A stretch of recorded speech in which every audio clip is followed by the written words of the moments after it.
Hello, hello, comment vous allez? J'espère que vous allez bien aujourd'hui. Je fais tout simplement une vidéo pour parler des gens qui se retrouvent en situation irrégulière et essayer de donner quelques astuces que j'ai essayé de concocter ici et là, et je pense que ça fera l'affaire. Oui, pourquoi les gens qui sont en situation irrégulière? Parce que pour moi, c'est comment je peux dire ça?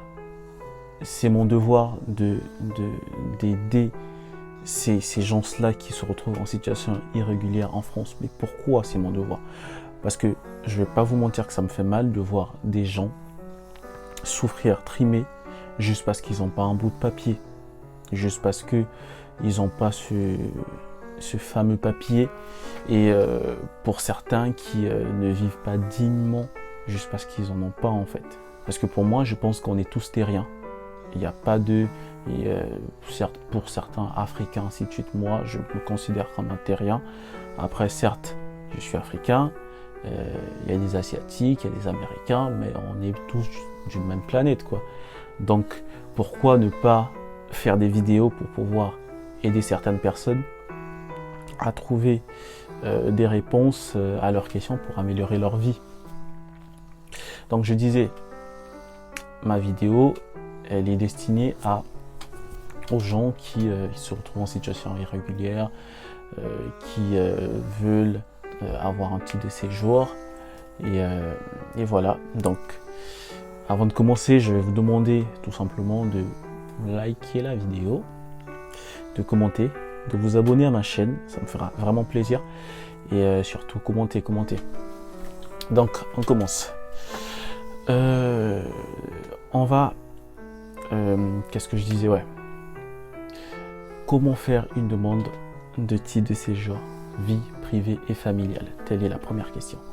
Déjà, pour faire une demande de titre de séjour vie privée et familiale, il y a des conditions à remplir. Ça, je pense que vous le saviez.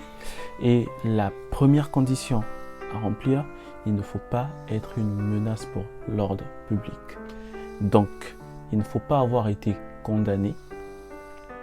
Autrement dit, il ne faut pas avoir été condamné, comment on appelle ça? Ce que j'ai vu, oui, il ne faut pas avoir eu une peine de plus de 6 mois, en fait. Sinon, c'est mort, c'est complètement mort. C'est la première condition.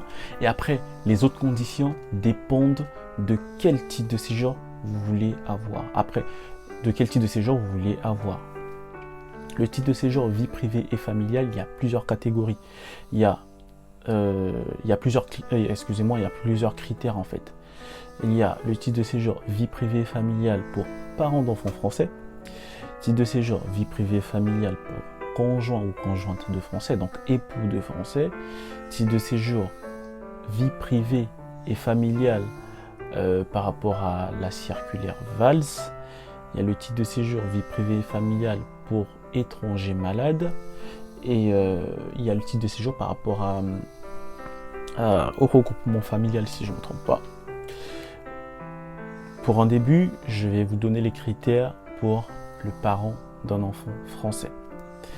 Donc, si vous êtes parent d'enfant français, vous pouvez faire solliciter une carte de séjour temporaire vie privée et familiale. Il faut d'abord prendre rendez-vous en préfecture. Une fois que vous avez pris rendez-vous en préfecture, le jour de votre rendez-vous, sinon avant votre rendez-vous, il faut constituer un dossier. Le dossier est des pièces à fournir sont votre passeport, votre acte de naissance, votre justificatif de domicile, l'acte de naissance de votre enfant français avec filiation, un justificatif de nationalité française de votre enfant, donc ça peut être sa carte nationale d'identité, son passeport ou son certificat de nationalité. Et il faut pouvoir prouver que vous occupez de votre enfant depuis sa naissance ou dès sa naissance ou depuis au moins 2 ans. Ça, c'est pour les parents qui ne vivent pas avec leurs enfants. Donc, si tu ne vis pas avec ton enfant, il faut ramener des preuves, des tickets de caisse, des factures, ainsi de suite. Mais si ton enfant vit avec toi, tu n'as pas besoin de rapporter ce genre de preuves parce que c'est logique. Si l'enfant vit avec toi, ça veut dire que tu t'en occupes. C'est clair. Et le deuxième cas, pour les époux de Français, il faut avoir votre passeport, votre justificatif de domicile,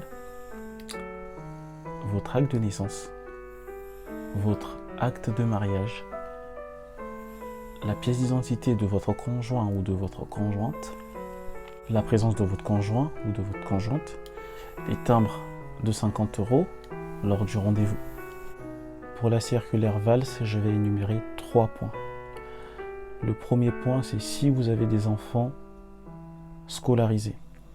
Vous devez au moins vivre en France depuis 5 ans et vos enfants doivent être scolarisés depuis au moins 3 ans. Et si c'est le cas, vous pouvez faire une demande de titre de séjour vie privée et familiale sur le motif de l'admission exceptionnelle. Le deuxième point, c'est si vous êtes le conjoint d'un étranger en situation irrégulière, il faut vivre sur le sol français depuis au moins 5 ans et prouver de 18 mois de vie commune. Et à ce moment-là, vous pourrez solliciter un titre de séjour vie privée et familiale temporaire. Le troisième point, c'est si vous êtes mineur et vous venez, en fait, si vous étiez mineur et vous venez d'être majeur, il faut tout simplement être entré en France avant l'âge de 16 ans. La circulaire VALS, elle est tellement vaste que je vais faire plusieurs vidéos. Donc je vais faire une vidéo spécialement pour la circulaire VALS. Je vais faire une vidéo pour les conjoints de français, donc époux de français, pour les parents d'enfants malades, pour les gens qui veulent faire une demande de titre de séjour pour étrangers malades, pour les gens qui veulent faire une demande de titre de séjour, qui veut être régularisé par le travail.